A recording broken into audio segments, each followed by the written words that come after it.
Guys, na ako'y gitambalan ba. Gipakita niya sa kuha ang mga lana. Tapos akong nakita ang lana niya guys is puti jud niya.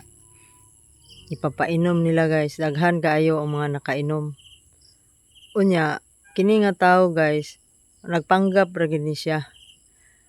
Ang iyang lana guys, wala. So makainom ka na guys, magiging delikado jud ka kay lahi po siya guys kay manghatag po kuno siya og habak. Babae ra iyang hatagan pero namili og mga gwapa guys.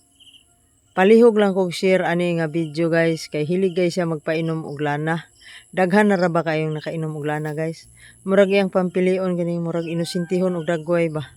Ang dali ra bitaw mailad guys. Nya pakita din siyang armas nga pistola.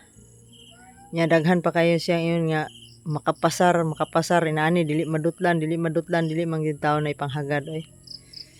Sus, luoy lang kayo mga tao ana. Munang palihog lang kog share ani guys kay kining tawnahan nangilad ni. Luoy kayo ang mga tao ani.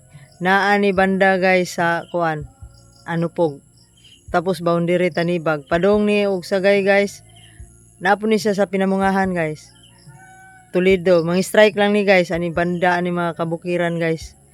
Mangilad guys ba. Mamili yung gwapa guys. Ya, aware mo guys, mga kuan ninyo, mga anak nyo, pamilya nyo ay mo basta inom og lana. Kay kanayang lana magiging airport nyong balay. Mulupad mo na guys.